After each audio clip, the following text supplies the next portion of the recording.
قسطنطینیہ جانے کا فیصلہ کر لیا۔ جب انطاکیہ اور گرد و نواح کی عیسائیوں کو بادشاہ کے ارادے کی اطلاع ملی تو وہ قطار در قطار محل کے صدر دروازے پر جمع ہو کر گریہوزاری کرنے لگے۔ یہ منظر دیکھ کر قیصر روم کی مذہبی غیرت نے جوش مارا اور پھر اس نے مسلمانوں سے مقابلے کا اعلان کر دیا۔ فوراً ہی برق رفتار قاصد ان علاقوں کی طرف روانہ ہو گئے جو قیصر روم کے زیر نگی تھے۔ ہرقل اعظم نے تمام عیسائی حاکموں کے نام ایک ہی فرمان جاری کیا تھا: عیسائیت کو مسلمانوں سے شدید خطرہ لاحق ہے، تمہیں صلیب پکار رہی ہے۔ قیصر کے اس فرمان نے عیسائیوں کے مذہبی جذبات میں آگ لگا دی اور وہ طوفان برق و باد کی طرح انطاکیہ پہنچ گئے۔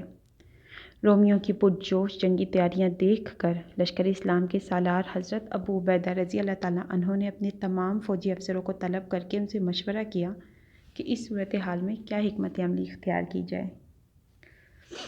ہر افسر نے اپنے ذہن کی رسائی کے مطابق مختلف رائے پیش کی۔ بالآخر طویل بحث و تمہیز کے بعد امور جنگ کے سارے ماہرین اس بات پر متفق ہو گئے کہ مختلف محاذوں پر تعینات مسلمان سپاہیوں کو ایک مقام پر جمع کر لیا جائے۔ نتیجتاً تمام مجاہدین اسلام دمشق میں یکجا ہو گئے۔ اس کے بعد حضرت ابو عبیدہ رضی اللہ تعالیٰ عنہ نے مقبوضہ علاقوں کے عیسائی مردوں کو ایک طویل و عریض میدان میں جمع کر کے ان سے مختصر سا خطاب کیا: ہمیں افسوس ہے کہ ہم اپنی بے پناہ مصروفیات کے باعث تم لوگوں کی حفاظت کی ذمہ داری نہیں لے سکتے، اس لیے جزیے یعنی حفاظتی ٹیکس کی ساری رقم واپس کی جاتی ہے۔ حضرت ابو عبیدہ رضی اللہ تعالیٰ عنہ کی تقریر سن کر تمام عیسائی رونے لگے۔ پھر جب لشکر اسلام دمشق چھوڑ کر اردن کی طرف جانے لگا تو سارے عیسائی اشکبار آنکھوں کے ساتھ یہ دعا کر رہے تھے: خداوند خدا تمہیں حفاظت کے ساتھ واپس لائے کہ تم اس زمین پر بسنے والوں کے لیے امن و سلامتی کا سائباں ہو۔ حضرت ابو عبیدہ رضی اللہ تعالیٰ عنہ نے اردن پہنچ کر رومیوں کا مقابلہ کرنے کے لیے یرموک کا میدان منتخب کیا۔ یرموک کے قریب ہی ایک مقام دیر الحیل ہے۔ یہاں رومی فوجی جمع ہو رہے تھے۔ ان کی تعداد تقریباً 2 لاکھ سے زیادہ تھی۔ اس کے برعکس مسلمان سپاہیوں کی تعداد 20 اور 30 ہزار کے درمیان تھی۔ پہلا معرکہ رجب 15 ہجری میں ہوا جس میں مسلمانوں کا پلہ بھاری رہا۔ رومیوں نے کچھ دنوں کے لیے جنگ روک دی اور مصالحت کی تجویز پیش کی۔ حضرت ابو عبیدہ رضی اللہ تعالیٰ عنہ نے سیف اللہ حضرت خالد بن ولید رضی اللہ تعالیٰ عنہ کو سفیر بنا کر قیصر روم کے پاس بھیجا، مگر یہ سفارت ناکام رہی۔ رومی دوبارہ میدان جنگ میں نمودار ہوئے اور اب کی بار ان کا جوش و خروش وحشت کی حدوں کو چھو رہا تھا۔ عیسائیوں کے وہ مقدس راہب جنہوں نے برسوں سے آسمان نہیں دیکھا تھا، وہ اپنی اپنی عبادت گاہوں سے نکل کر عام سپاہیوں میں شامل ہو گئے۔ کچھ پادریوں پر جنونی کیفیت طاری تھی۔ وہ ہاتھوں میں صلیبیں اٹھائی عیسائی لشکر کے آگے آگے تھے۔ وہ چیخ چیخ کر اپنے ہم قوموں کی ہمت بندھا رہے تھے: آگے بڑھو اور صفحہ ہستی سے مسلمانوں کا نام و نشان تک مٹا ڈالو۔ آج دنیا کی کوئی طاقت تمہارے مقابل نہیں ٹھہر سکتی، اس لیے کہ تمہیں حضرت یسوع مسیح کی تائید حاصل ہے۔ 3000 رومی سپاہیوں نے اپنے پیروں میں بیڑیاں پہن رکھی تھی تاکہ میدان جنگ سے فرار ہونے کا خیال بھی ان کے دل میں نہ آئے۔ رومیوں کے تیور اور انداز دیکھ کر حضرت خالد بن ولید رضی اللہ تعالیٰ عنہ نے نئے سرے سے اسلامی فوج کو ترتیب دیا اور مجاہدین کو 36 حصوں میں تقسیم کر دیا۔ پھر ایسی خون ریز جنگ ہوئی کہ یرموک کا میدان انسانی لاشوں سے بھر گیا۔ اس معرکہ آرائی میں 1 لاکھ کے قریب رومی سپاہی قتل ہوئے اور 3000 اہل ایمان نے جام شہادت نوش کیا۔ جب قیصر روم کو اس عبرتناک شکست کی خبر ملی تو شدت غم سے اس کا سرخ و سفید چہرہ دھواں ہو گیا۔ پھر وہ انتہائی حسرت و یاس کے عالم میں سینہ کوبی کرتا ہوا شام سے قسطنطینیہ چلا گیا۔ حضرت ابو عبیدہ رضی اللہ تعالیٰ عنہ کا بھیجا ہوا قاصد فتح عظیم کا مسئلہ لے کر برق رفتاری کے ساتھ مدینہ منورہ کی طرف بڑھ رہا تھا۔ امیر المومنین حضرت عمر فاروق رضی اللہ تعالیٰ عنہ جنگ قادسیہ کی طرح جنگ یرموک کا نتیجہ جاننے کے لیے کئی راتوں سے جاگ رہے تھے۔ پھر جب قاصد نے لشکر اسلام کی سربلندی اور سرخروئی کی خبر دی تو حضرت عمر فاروق رضی اللہ تعالیٰ عنہ مضطرب ہو کر مسند خلافت سے اتر کر سجدے میں چلے گئے۔ معبود حقیقی کا شکر ادا کرنے کے بعد جب حضرت عمر رضی اللہ تعالیٰ عنہ کھڑے ہوئے تو آپ کی آنکھوں سے آنسو رواں تھے اور زبان مبارک پر یہ مقدس کلمات جاری تھے: سبحان اللہ والحمد للہ ولا الہ الا اللہ واللہ اکبر۔